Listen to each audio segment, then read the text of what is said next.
Setiap malam, setiap kali saya membuka buku itu,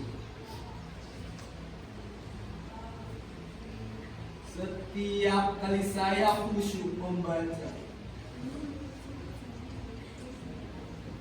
tiba-tiba terdengar suaranya.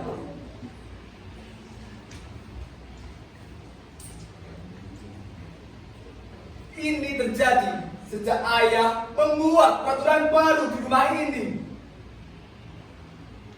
melarang handphone di malam hari, dan saya harus menyerahkan benda pujaan itu pada ayah.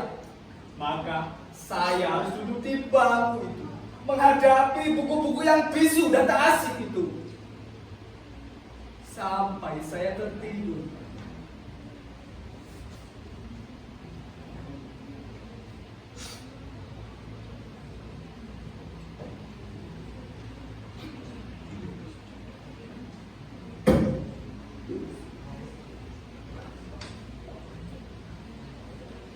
Ayah atau ibu, mereka bergantian seperti tentara jaga malam, akan datang ke kamar ini setiap 1 jam sekali untuk memastikan bahwa saya masih membaca sebelum pukul 10 atau 11 malam, waktu saya untuk tidur.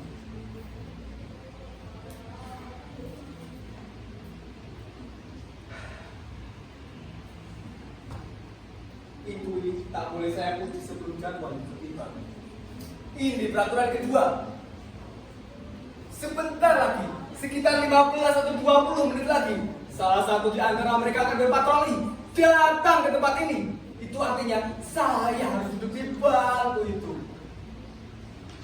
membaca.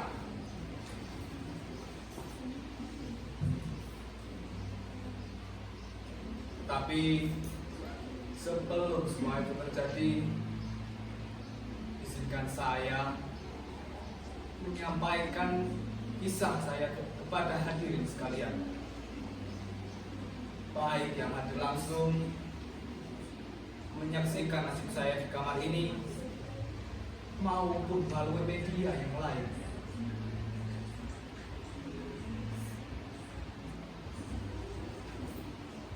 Saya bukan berarti tidak berusaha, namun sudah berbagai daya upaya sudah saya gerakan untuk bisa membaca buku dengan khusyuk dan bahagia.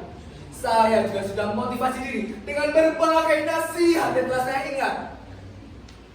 Kata-kata mutiara, semboyan, pantun, yel-yel penyemangat belajar, bahkan video mengenai bahaya kecanduan handphone. Tetapi herannya, hal-hal yang biasa dilakukan orang untuk memotivasi diri tak juga membesarkan semangat gairah saya untuk membaca.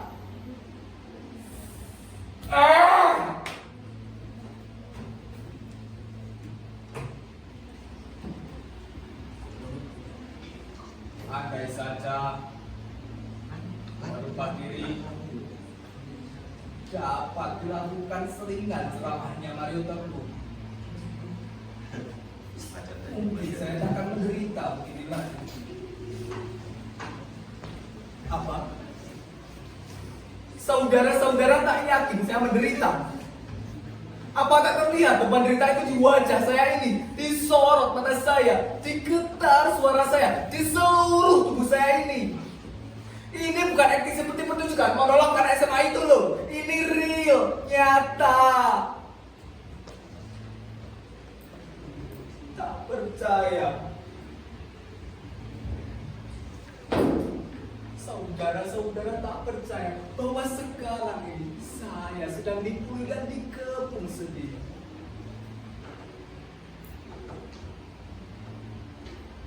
Sekarang saya bertanya, siapakah di antara hadirin sekalian yang mampu dan sanggup berpisah dari apa yang telah menjadi bagian dari diri hadirin sendiri tanpa merasa teraniaya dan hampa?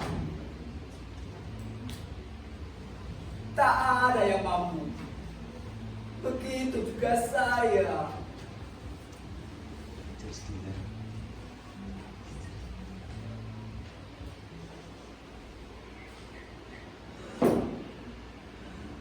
Bayangkan Sejak kecil dia sudah bersama kita, menjadi teman kita di saat semua orang tak punya waktu luang, atau malas menghadiri kita yang masih kanak-kanak dan belum bernilai guna. Oh, handphone, betapa berat dan panjang jalan yang harus ditempuh untuk bisa kembali bersamamu.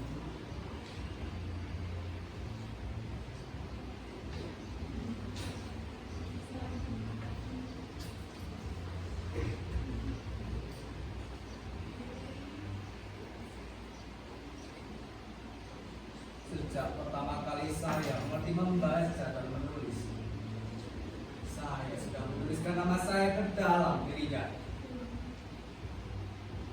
Nur Ahsan.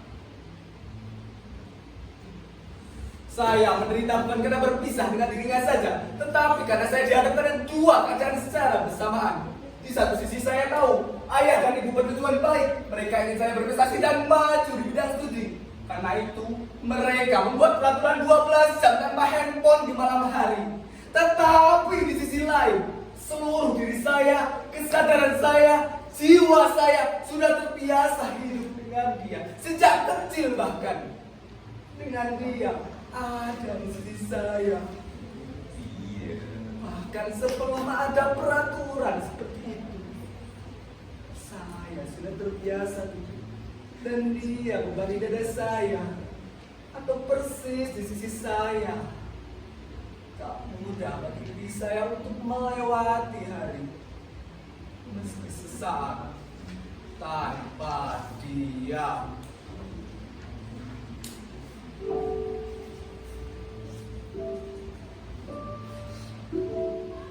Kadang kalau saya tak kuasa menanggung rindu badannya, saya ambil casingnya,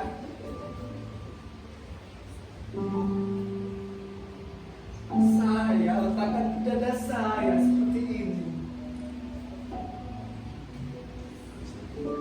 Kadang saya teringat pula saat-saat romantis kami, ketika ia menjadi lemah dan kritis. Dan saya dengan panik mencari tempat untuk menambah energinya.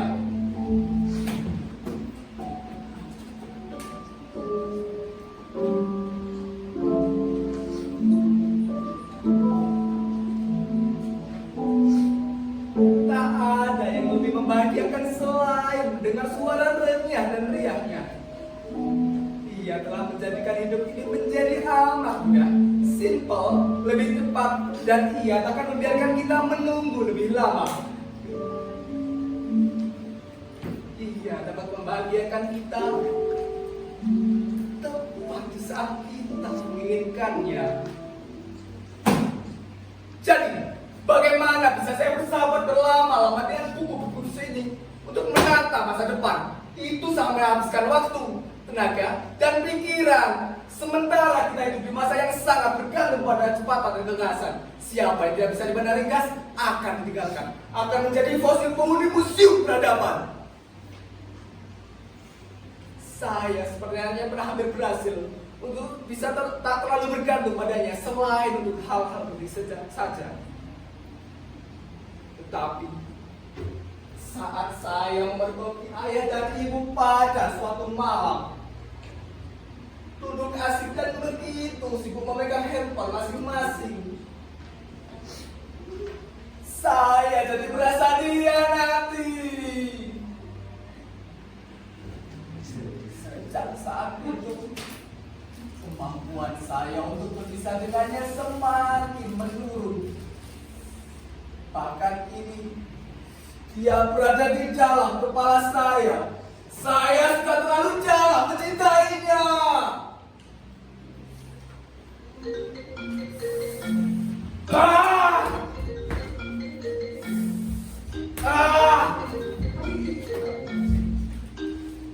Jangan terlalu dalam. Jangan terlalu dalam mencintainya, atau kalian akan menderita seperti saya. Mas Ahsan, ada apa nak?